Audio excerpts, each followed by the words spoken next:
Hello, welcome to the Power Education. Power Education के हमारे और आपके प्यारे से यूट्यूब चैनल पर आप लोग का बहुत बहुत स्वागत है। उम्मीद करते हैं आप स्वस्थ होंगे, मस्त होंगे और हमेशा की तरह पढ़ाई कर रहे होंगे। तो आज के सेशन में हम लोग डिस्कस करेंगे वैद्युत विभव electric potential class 12 physics Kumar Mittal की बुक से। हमारा अध्याय तीसरा आज है और इलेक्ट्रिक पोटेंशियल के हम लोग 2 पार्ट कर चुके हैं और जो दोनों पार्ट हैं उनके लिंक आपको इस वीडियो के डिस्क्रिप्शन में दे दिया जाएगा। और आपका जो भी क्लास 12 का कंटेंट मिल रहा है इसके लिए आपका यूट्यूब चैनल पर या हमारे चैनल पर आप विजिट करेंगे तो प्लेलिस्ट बनाया गया है। अगर आपको थियरी और डेरिवेशंस पढ़ना है तो उसके लिए क्लास 12 फिजिक्स 2024 का प्लेलिस्ट बनाया गया है, उसमें आपको सभी वीडियो मिल जाएंगे। और न्यूमेरिकल के लिए आपको क्लास 12 फिजिक्स न्यूमेरिकल का प्लेलिस्ट बनाया गया है, तो वहाँ पर आप चैनल पर विजिट करके आप आसानी से सभी वीडियो को आप देख सकते हैं। और चैनल पर नए हैं तो चैनल को सब्सक्राइब कर लीजिए और बेल आइकन प्रेस कर लीजिए, जिससे आपको मिलने वाली सभी वीडियो के नोटिफिकेशंस आसानी से प्राप्त हो सके। तो हम लोग आज स्टार्ट करते हैं। आज की क्लास में सबसे पहला हमारा जो टॉपिक है वो है स्थिर वैद्युत, या ऐसे बोल सकते हैं स्थिर वैद्युत स्थितिज ऊर्जा। हमारे पास टॉपिक क्या है? स्थिर वैद्युत स्थितिज ऊर्जा। स्थिर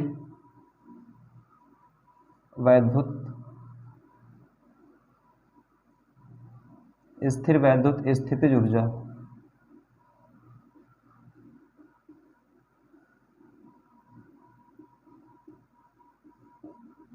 तो स्थिर वैद्युत स्थितिज ऊर्जा को हम लोग बोलते हैं इलेक्ट्रोस्टैटिक्स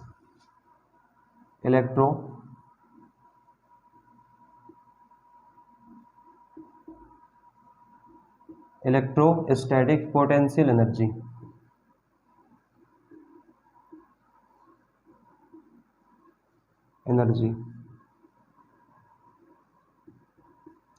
तो अब यहाँ पे जो हमारे पास है इलेक्ट्रोस्टैटिक्स पोटेंशियल एनर्जी, ये होता क्या है? और इसके बाद हमारे पास एक फार्मूला होता है स्थिर वैद्युत स्थितिज ऊर्जा का, उस फार्मूले का हमें डेरिवेशन करना है। तो सबसे पहले अगर हम लोग बात करें कि ये जो स्थितिज ऊर्जा होती क्या, जैसे अगर हमारे पास कोई एक आवेश है, हमने कहा हमारे पास एक आवेश Q1 है और दूसरा आवेश क्या है? Q2 है। तो अब हम लोग क्या कर लें कि अगर हमारे पास 2 आवेश हैं और दोनों आवेश को परस्पर पास लाएं या दूर ले जाएं, जैसे हमारे पास ये 2 आवेश हैं। अब हमने कहा कि इसको हमने चाहे परस्पर पास लाया तो यहाँ से यहाँ तक लाने में, मतलब 2 आवेश है, इस आवेश को अगर हम यहाँ पर लाएंगे तो इस आवेश के द्वारा कुछ कार्य किया जाएगा, या हम बोले इस दोनों आवेश को परस्पर दूर ले जाएंगे। तो अब हम लोग चाहे 2 आवेश को पास में लाएं चाहे दूर ले जाएं, तो जो कार्य किया जाएगा वही किया गया कार्य स्थितिज ऊर्जा के रूप में, या वही किया गया कार्य ऊर्जा के रूप में संचित होता है या प्राप्त होता है, जिसे हम लोग बोलते हैं स्थितिज ऊर्जा। तो डेफिनेशन आपकी क्या बन जाएगी? 2 बिंदु आवेशों को परस्पर पास लाने या दूर ले जाने में, चाहे हम पास लाएं चाहे दूर ले जाएं, तो 2 बिंदु आवेशों को परस्पर पास लाने या दूर ले जाने में किए गए कार्य के रूप में जो ऊर्जा संचित होती है उसी ऊर्जा को हम बोलते हैं स्थिर वैद्युत स्थितिज ऊर्जा। तो इसको लिखेंगे कैसे हम लोग? यहाँ पर लिखते हैं 2 आवेशों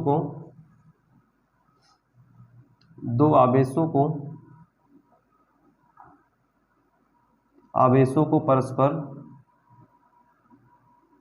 परस्पर पास लाने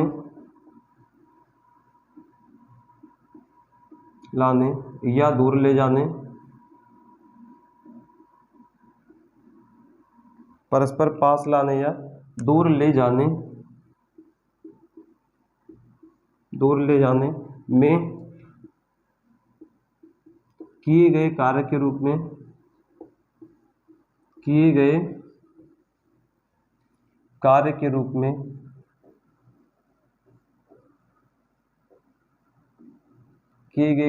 रूप में जो ऊर्जा संचित होती है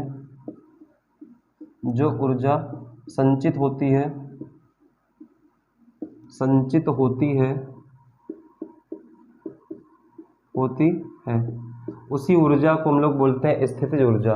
जो ऊर्जा संचित होती है स्थितिज ऊर्जा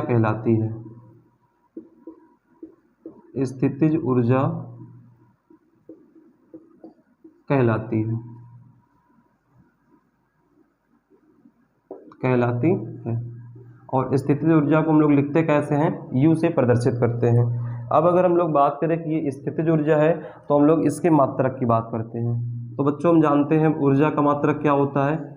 ऊर्जा का मात्रक हमारे पास क्या होता है, जूल होता है। ऊर्जा का मात्रक क्या हो गया, जूल हो गया।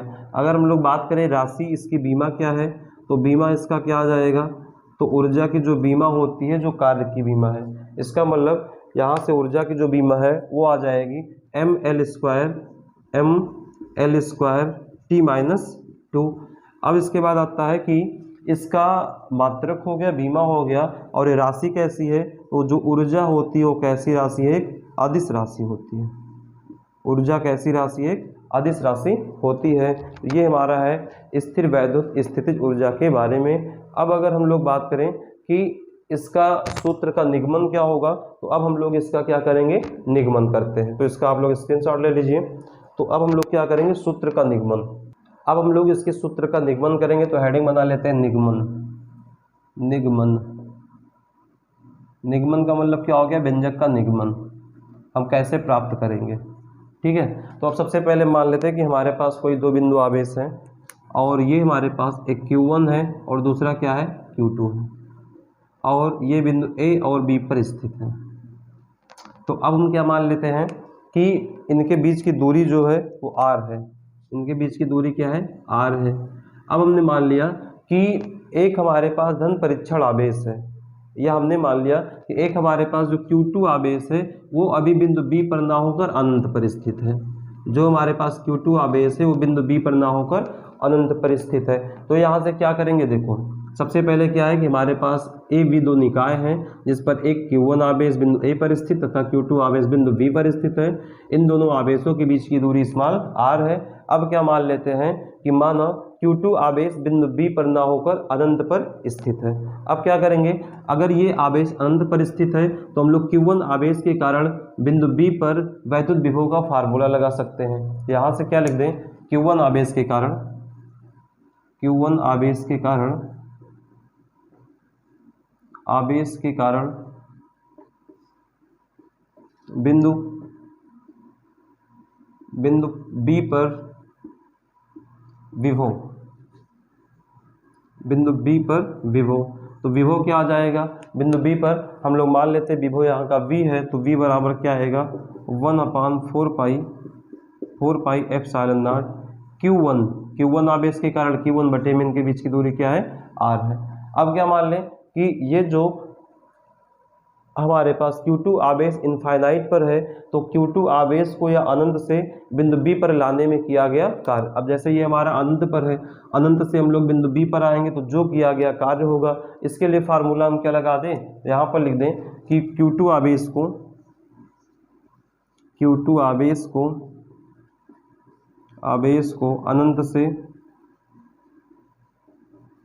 अनंत से बिंदु B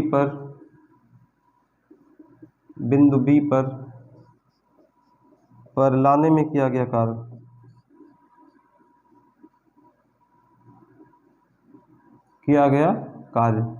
तो कार्य का फार्मूला क्या होता है, विभव की परिभाषा से W बराबर क्या होता है, V बराबर होता है W/Q। तो किया गया कार्य W बराबर क्या हो जाएगा, V × Q। तो यहाँ से देखो हमारे पास फार्मूला क्या आ गया, यहाँ से हमें मिल गया कि किया गया कार्य W बराबर कौन से आवेश को ला रहे हैं, Q2 आवेश को, तो Q की जगह क्या हो जाएगा, Q2, तो V × Q2। अब क्या करेंगे, V का मान हम लोग यहाँ रख देंगे, तो क्या मिलेगा, W बराबर V का मान रखेंगे 1/4 पाई एप्सिलॉन नॉट, पहले क्या है Q1 है बटे में R है, और यहाँ पर हमारे पास क्या Q2। तो यहाँ से क्या मिल गया, किया गया कारण W बराबर 1/4 pi epsilon not Q1 Q2 बटे में R। अब हमें क्या चाहिए, अब हमसे बोला गया है कि हमें ऊर्जा चाहिए, और दोनों आवेश को परस्पर पास लाने या दूर ले जाने में यही जो किया गया कार्य, यही क्या कहलाएगा, ऊर्जा कहलाएगा। तो हम लोग यहाँ पर लिखते हैं यही किया गया कार्य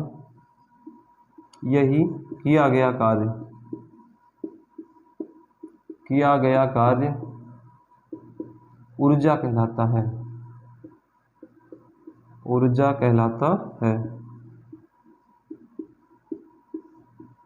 और ऊर्जा को हम लोग U से प्रदर्शित करते हैं, तो आ गया U बराबर 1/4 एप्सिलॉन नॉट Q1 Q2 बटे में R। ये हमारे पास क्या आ गया है, ऊर्जा का फार्मूला। कौन सी ऊर्जा है, स्थितिज ऊर्जा का। अब हम लोग बच्चों इसी में आगे क्या करते हैं कि अगर मान लो हमारे पास कोई निकाय है, हमारे पास क्या है, कोई निकाय है, और इस निकाय के कारण हमें कई वैद्युत ऊर्जा ज्ञात करना हो, तो जैसे अभी हमने कहा हमारे पास कोई त्रिभुज है, हमारे पास क्या है, कोई त्रिभुज है, ये A B और C। अब हमने मान लिया कि इनके जो आवेश हैं, एक पर हमारे पास Q1 है, दूसरा -Q2 है, और तीसरा क्या है, Q3 है। इनके बीच की दूरी क्या होगी, R आवेश 1 2 है तो 1 2 हो गया, यहाँ पर R आवेश 2 3 है तो क्या हो गया, 2 3 हो गया, और यहाँ पर R 1 3, इनके बीच की दूरी है।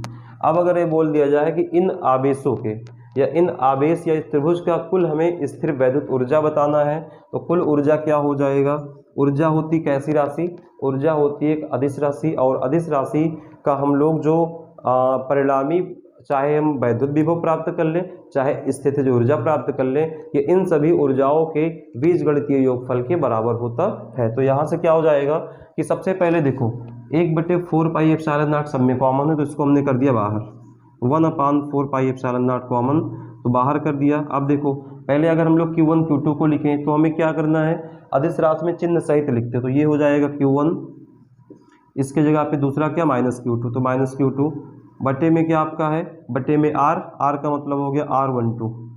अगला हमारे पास प्लस लगाएंगे, फिर क्या हो जाएगा Q2 से Q3, तो क्या है पहले -Q2, दूसरा क्या है Q3, बटे में बीच की दूरी क्या है R23, फिर प्लस लिखेंगे, इसको हटा देते हैं, फिर प्लस लिखेंगे। अब ये क्या है 1 3, तो हमारे पास हो जाएगा Q1 Q3, और बटे में बीच की दूरी क्या है R13। ये हमारे पास क्या हो जाएगा, इस जो हमारे पास कुल स्थितिज ऊर्जा आएगी, इसका फार्मूला। अब एक लाइन इसको सॉल्व करेंगे तो हमें मिल जाएगा U बराबर 1/4 एप्सिलॉन नॉट, यहाँ से प्लस माइनस Q1 Q2 बटे में R12, plus minus Q2 Q3 बटे में R23, और ये हमारे पास क्या आ गया Q1 Q3 बटे में R13। ये हमारे पास टोटल क्या आ गया, इस त्रिभुज का परिणामी वैद्युत स्थितिज ऊर्जा का फार्मूला। समविभव पृष्ठ, तो समविभव पृष्ठ, समविभव पृष्ठ, समविभव पृष्ठ को बोलते हैं equi potential, equipotential surface, equipotential surface. तो समविभव पृष्ठ का मतलब क्या होता है कि अगर हमारे पास कोई वैद्युत क्षेत्र है, हमारे पास क्या है वैद्युत क्षेत्र है, और उस वैद्युत क्षेत्र पर अगर हम लोग कोई पृष्ठ खींचे, तो उस पृष्ठ के प्रत्येक बिंदु पर अगर विभव बराबर हो तो उसे हम लोग बोलते हैं समविभव पृष्ठ। जैसे हमने कहा कि हमारे पास कोई एक प्लस क्यू आवेश है, क्या है प्लस क्यू आवेश है। अब प्लस क्यू आवेश, तो इससे क्या निकलेंगी, बल रेखाओं की संख्या। ये क्या निकल रही है, बल रेखाओं की संख्या, बल रेखाएं निकल रही हैं। अब हमने कहा कि इन बल रेखाओं पर हमने एक क्या खींच दिया है, एक हमने इस पर ले लिया है वैद्युत क्षेत्र। क्यों वैद्युत क्षेत्र होगा, क्योंकि अगर हमारे पास कोई आवेश है तो आवेश के कारण इसके चारों ओर क्या क्रिएट होगा, एक वैद्युत क्षेत्र क्रिएट होगा। तो हमने कहा ये हमारे पास क्या हो गया, वैद्युत क्षेत्र। अब अगर इस वैद्युत क्षेत्र के प्रत्येक बिंदु पर जो विभव होगा वो समान होगा, नियत होगा, इक्वल होगा, तो इस पृष्ठ को हम लोग बोलेंगे समविभव पृष्ठ। तो डेफिनेशन आपके क्या बनेगी, किसी वैद्युत क्षेत्र में खींचा गया वह पृष्ठ जिस पर स्थित प्रत्येक बिंदुओं पर वैद्युत विभव समान हो या इक्वल हो, तो हम उसे क्या बोलेंगे, उस पृष्ठ को समविभव पृष्ठ कहते हैं। तो परिभाषा हम लोग क्या लिखेंगे कि किसी वैद्युत क्षेत्र में, किसी वैद्युत क्षेत्र में, वैद्युत क्षेत्र में, किसी वैद्युत क्षेत्र में खींचा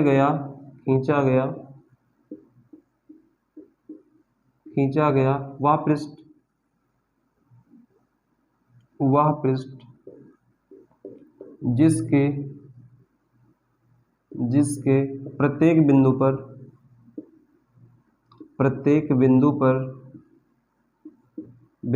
पर वैद्युत विभव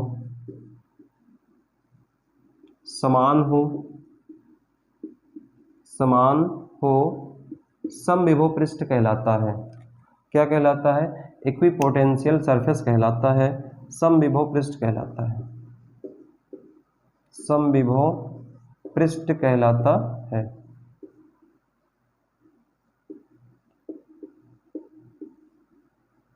पृष्ठ कहलाता है। तो क्या हो गया डेफिनेशन कि किसी वैद्युत क्षेत्र में खींचा गया वह पृष्ठ जिसके प्रत्येक बिंदु पर वैद्युत विभव क्या हो, समान हो या बराबर हो, तो उस पृष्ठ को हम लोग समविभव पृष्ठ कहते हैं। अब इसके कुछ विशेषताएं हैं, क्वालिटीज ऑफ इक्विपोटेंशियल सरफेस। तो ये विशेषता है कि बताया गया कि जो हमारा पृष्ठ है मतलब ये वाला, इसके प्रत्येक बिंदु पर जो विभव होगा शून्य होगा। तो मान लेते हैं कि इसका एक पॉइंट बी है, ए है और एक पॉइंट बी है। अब अगर विभव शून्य होगा तो इसका विभव वी ए हो जाएगा और इसका विभव वी बी होगा। शून्य का मतलब क्या बोला गया है कि इनका जो विभव है वो दोनों क्या है, आपस में बराबर है। तो मान लेते हैं कि जो वी ए है इसका विभव और वी बी का विभव बराबर है और इसको हमने क्या मान लिया, वी मान लिया। बराबर क्यों है? क्योंकि समविभव पृष्ठ की परिभाषा यही है कि अगर हम किसी आवेश के कारण कोई पृष्ठ खींचे तो इस पृष्ठ के प्रत्येक बिंदु पर विभव का मान क्या होगा, समान होगा, बराबर होगा। तो अगर हम लोग ए से बी पर किया गया कार्य निकालें, क्या निकालें, बिंदु ए बी द्वारा किया गया कार्य।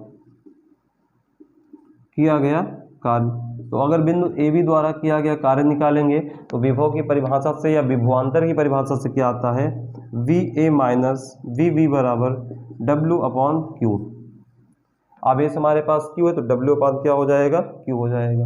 अब हम लोग यहाँ से क्या करें, अब हम बोलते हैं वी ए और वी बी का मान क्या है, वी के बराबर। तो यहाँ से वैल्यू पुट करेंगे तो V minus B is equal to क्या आ गया, डब्ल्यू अपॉन क्यू आ गया। और वी माइनस बी जीरो बराबर डब्ल्यू अपॉन क्यू। और किसी भी संख्या से जीरो में गुणा कराएंगे तो किया गया कार्य क्या आ गया, जीरो। इसका मतलब क्या है कि समविभव पृष्ठ के प्रत्येक बिंदु या समविभव पृष्ठ के किसी दो बिंदुओं के बीच किया गया कार्य हमेशा शून्य और शून्य होता है। यहाँ से हमने बता दिया। अब एक और हमारे पास इसकी विशेषता है, ये क्या है, बल रेखाएं हैं। अब जो बल रेखाएं होती है वो समविभव पृष्ठ के प्रत्येक बिंदु पर पृष्ठ के लंबवत होती है। कैसे? जैसे अगर इस बिंदु पर हमें बल रेखा ज्ञात करना है तो सबसे पहले इस पर हम क्या खींच दें, एक स्पर्श रेखा, और स्पर्श रेखा बल रेखा के क्या, स्पर्श रेखा जो है वो इस पृष्ठ के क्या हो जाएगी, लंबवत हो जाएगी। तो इस प्रकार से अगर हम लोग किसी भी पृष्ठ के या पृष्ठ के किसी बिंदु पर अगर हम बल रेखा की दिशा पूछेंगे तो बल रेखाओं की दिशा हमेशा पृष्ठ के क्या हो जाएगी, लंबवत हो जाएगी। ठीक है, इस प्रकार से हमारे पास समविभव पृष्ठ था, इसका डेफिनेशन हम लोग पढ़े और इसकी विशेषताएं पढ़े। अगला टॉपिक हमारे पास क्या है, विभव प्रवणता। अगला टॉपिक हमारे पास है विभव प्रवणता। विभव प्रवणता विभव प्रवणता को बोलते हैं ग्रेडियंट पोटेंशियल। Gradient potential. तो ग्रेडियंट पोटेंशियल क्या होता है? अब हम लोग मान लेते हैं कि हमारे पास कोई एक पॉइंट ए है। क्या मान लेते हैं कि ऐसा मान लें हमारे पास कोई एक बिंदु क्यू ओ है और इस पर हमारे पास कोई प्लस क्यू आवेश रखा गया है। अब क्या कर लें कि हम मान लेते हैं कि इस प्लस क्यू आवेश से कुछ दूरी पर एक बिंदु ए है और दूसरा बिंदु क्या है, बी है। एक बिंदु ए है और दूसरा बिंदु बी है और हम ये मान लेते हैं कि जो बिंदु बी है इस पर एक धन परीक्षण आवेश क्यू नॉट रखा गया है। ठीक, अच्छा अब हम ये बोले कि जो प्लस क्यू आवेश से बिंदु ए की दूरी है वो क्या है, एक्स है, और जो हमारे पास प्लस क्यू आवेश से, अच्छा देखो ये दूरी x है तो ये छोटी सी दूरी क्या हो जाएगी, डेल्टा x। डेल्टा x तो टोटल दूरी क्या हो जाएगी यहाँ तक, x plus delta x, x plus delta x हो जाएगा। अब उसके बाद देखो हम ये मान लेते हैं कि जो प्लस क्यू आवेश के कारण बिंदु ए पर विभव क्या है, v है, इसका विभव क्या होगा, v होगा, और बिंदु b का क्या हो जाएगा, ये विभव हमारा हो जाएगा b माइनस डेल्टा v। ये कैसे होगा देखो, अब हम लोग के पास सबसे पहले कि अगर हम लोग जैसे जैसे दूरी जाएंगे, जैसे जैसे किसी आवेश के कारण दूरी पर जाएंगे, वैसे वैसे विभव का मान क्या होगा, कम होता जाएगा। कैसे कम होगा देखो, हम लोग एक फार्मूला पढ़े हैं, v बराबर 1/4 pi epsilon not q upon में r। r क्या है, आवेश से बिंदु के बीच की दूरी। तो यहाँ से विभव जो होता है वो 1/r के क्या हो गया, इन्वर्सली प्रोपोर्शनल, मतलब व्युत्क्रमानुपाती। इसका मतलब r का मान बढ़ेगा तो v का मान घटेगा। अब देखो r का मान यहाँ कम है, लेकिन यहाँ क्या हो गई, यहाँ दूरी कम है, यहाँ दूरी ज़्यादा है। तो जहाँ दूरी ज़्यादा होगी वहाँ विभव का मान कम होगा। तो यहाँ से ये विभव हमारा v है, तो यहाँ पर क्या हो जाएगा, डेल्टा v कम होगा, तो उसको हमने लिख दिया v माइनस डेल्टा v।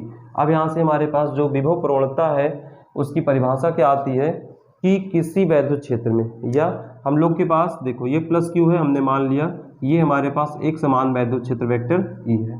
तो ऐसा बोल दें कि वैद्युत क्षेत्र की दिशा में, वैद्युत क्षेत्र की दिशा में दूरी के सापेक्ष, वैद्युत क्षेत्र की दिशा में दूरी के सापेक्ष विभव परिवर्तन की दर को विभव प्रवणता कहते हैं। फिर से सुनिएगा, वैद्युत क्षेत्र की दिशा में दूरी के सापेक्ष विभव परिवर्तन की दर को हम लोग क्या बोलते हैं, विभव प्रवणता कहते हैं। तो परिभाषा आप लिख लेना। अब यहाँ से हम लोग पढ़ेंगे विभव प्रवणता होता क्या है। परिभाषा से विभव प्रवणता, विभव प्रवणता, तो भैया विभव प्रवणता जो होता है इसका फार्मूला हमारे पास है, विभव में परिवर्तन, विभव में परिवर्तन, परिवर्तन बटे में दूरी में परिवर्तन, दूरी में परिवर्तन। अब इसका मतलब हमारे पास क्या हो गया, विभव में परिवर्तन बटे दूरी में परिवर्तन। बच्चों अब देखो ये हमारे पास क्या आ जाएगा, विभव में परिवर्तन का मतलब क्या हो गया, अंतिम वेग माइनस प्रारंभिक वेग। तो पहले बिंदु बी का वेग माइनस बिंदु ए का वेग, तो क्या आ जाएगा, बिंदु बी का वेग क्या है, v माइनस डेल्टा v। उसके बाद घटा देंगे बिंदु ए के वेग से। अब देखो हमारे पास दूरी क्या है, पहले बिंदु बी की दूरी x plus delta x, x plus delta x। उसके बाद क्या है, बिंदु ए की दूरी माइनस x। इसको सॉल्व करेंगे तो हमें क्या मिल जाएगा, v minus delta v, bracket खोल दिया, माइनस b अपॉन में यहाँ का आ गया, x से x कैंसिल हो गया तो क्या बचा, डेल्टा x। यहाँ देखो b से b कैंसिल हो गया, तो विभव प्रवणता जो आई है माइनस डेल्टा b अपॉन में डेल्टा x। ये क्या आ गया हमारे पास, विभव प्रवणता। और ये डेफिनेशन क्या हो गया, एक बार फिर से बता रहे हैं कि वैद्युत क्षेत्र की दिशा में दूरी के सापेक्ष या दूरी के साथ विभव परिवर्तन की दर को विभव प्रवणता कहते हैं। अब इसके बाद अगला हमारे पास जो डेरिवेशन है कि विभव प्रवणता तथा वैद्युत क्षेत्र की तीव्रता के बीच में संबंध, relation in between gradient potential and intensity of electric field. अब हम लोग पढ़ेंगे विभव प्रवणता तथा वैद्युत क्षेत्र की तीव्रता में संबंध। विभव प्रवणता,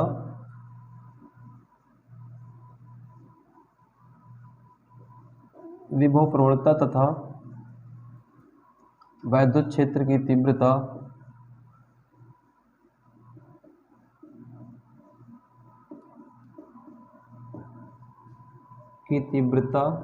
में संबंध,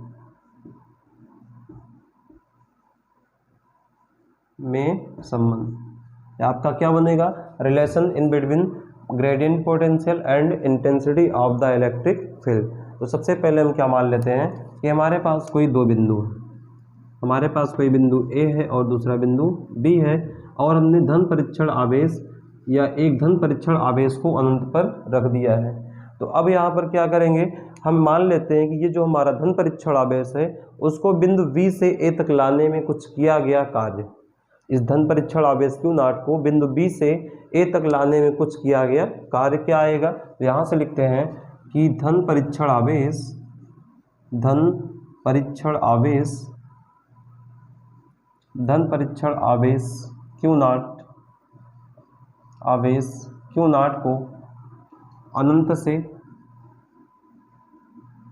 से बिंदु 20, अनंत से बिंदु V तथा A तक, A के बीच लाने में लाने में किया गया कार्य, किया गया कार्य। तो यहाँ से क्या हो गया कि धन परीक्षण आवेश को अनंत से बिंदु B से A तक लाने में किया गया कार्य। अब जो बिंदु B से A तक लाने में किया गया कार्य होगा, इसको हम लोग विभव की परिभाषा से क्या लिख दें, WAB या WVA। WVA बराबर परिभाषा क्या होता है, विभवांतर का दो बिंदुओं के बीच विभव, मतलब विभवांतर तो लगेगा क्या, VA माइनस में V इंटू में क्या, धन परीक्षण आवेश मतलब क्या हो गया, Q0 हो गया। अब यहाँ से अगर हम लोग बात करें कि कार्य का मतलब क्या होता है, कार्य का मतलब हमारे पास हो गया कि FD cos थीटा। कार्य का मतलब क्या हो गया, formula FD cos theta, FD cos theta. अच्छा, और यहाँ हम लोग क्या बोल सकते हैं कि जो बिंदु A है इस पर हमारे पास एक धन परीक्षण आवेश रखा गया है, और इन दोनों के बीच की दूरी जो हमारे पास क्या है, इन दोनों के बीच की दूरी हमारे पास क्या है, डेल्टा x है। इन दोनों के बीच की दूरी क्या है, डेल्टा x है। अब यहाँ से हम क्या बोल देंगे कि W बराबर क्या फार्मूला लगेगा, FD cos थीटा। तो यहाँ हमने क्या लिख दिया, F। अच्छा, D का मतलब क्या है, विस्थापन। तो विस्थापन क्या हो रहा है, delta x cos theta. Theta की वैल्यू क्या होगी, देखो ये प्लस आवेश, ये प्लस आवेश। cos थीटा होता क्या है, बल और विस्थापन के बीच बना कोण। तो प्लस प्लस के कारण ये क्या होगा, एक दूसरे को प्रतिकर्षित करेंगे, और विस्थापन मतलब बल उधर लग रहा है, विस्थापन इधर हो रहा, B से A पर आ रहे हैं, तो इनके बीच में कितना एंगल बनेगा, 180 का। यहाँ से आ गया cos 180 बराबर VA माइनस BB को हम क्या लिख सकते हैं, डेल्टा V इंटू में Q0। अब यहाँ पे देखो F बराबर क्या होता है, अगर हमारे पास कोई आवेश है उसका वैद्युत क्षेत्र है और आवेश है तो उसके लिए हमारे पास फार्मूला क्या होगा, F बराबर E इंटू Q0। तो यहाँ से हम धन परीक्षण आवेश को ला रहे हैं, तो F बराबर हो जाएगा Q0 इंटू E, और ये क्या, डेल्टा x cos 180 की वैल्यू -1 बराबर में डेल्टा V इंटू Q0। अब यहाँ से आप देखेंगे तो Q0 से Q0 क्या हो रहा है, कैंसिल हो रहा है। तो यहाँ से अच्छा plus minus minus E into delta x is equal to delta V। तो यहाँ से E इक्वल टू क्या बच गया है, डेल्टा B अपॉन में माइनस डेल्टा x। यही हमारे पास क्या है, वैद्युत क्षेत्र की तीव्रता तथा विभव प्रवणता के बीच में संबंध। तो यहाँ से जो किसी बिंदु पर वैद्युत क्षेत्र की तीव्रता है वो विभव प्रवणता की ऋणात्मक मान के बराबर आती है। यहाँ से लिख सकते हैं अतः किसी बिंदु पर वैद्युत क्षेत्र की तीव्रता विभव प्रवणता के ऋणात्मक मान के बराबर होता है। अब इसके बाद हम लोग यहाँ से भैया क्या ज्ञात कर सकते हैं, यहाँ से हम लोग ज्ञात कर सकते हैं कि जो विभव प्रवणता है, विभव प्रवणता का हम लोग बीमा ज्ञात कर सकते हैं। तो अभी हमारे पास विभव प्रवणता का फार्मूला क्या आया था, विभव प्रवणता बराबर आया था minus delta V upon delta x। तो डेल्टा V का मतलब क्या है, विभव है, और विभव की बीमा क्या होती है, विभव की बीमा होती है m L स्क्वायर T-3 और A-1, और अपॉन में ये हमारा क्या, डेल्टा x। डेल्टा x का मतलब क्या हो गया, विस्थापन, इसकी बीमा हो गई L। तो देखेंगे एक L से एक L कट गया तो क्या बचा है, m L T⁻³ A-1। तो ये हमारे पास बीमा है m L T⁻³ और A⁻1 विभव प्रवणता की बीमा। और अगर हम लोग मात्रक की बात करें तो मात्रक क्या आ जाएगा, मात्रक आएगा वोल्ट। ये क्या, विभवांतर का वोल्ट हो गया, और विस्थापन का क्या होगा, मीटर। तो हो गया वोल्ट प्रति मीटर। ये इसका क्या हो गया मात्रक हो गया। तो इस प्रकार से हमारा जो विभव प्रवणता तथा वैद्युत क्षेत्र के बीच तीव्रता के बीच में संबंध था। और अब इसके आगे हम लोग नेक्स्ट वीडियो में मिलेंगे, नेक्स्ट सेशन में मिलेंगे। तब तक के लिए आप हंसते रहिए, मुस्कुराते रहिए, पढ़ाई करते रहिए। जय हिंद।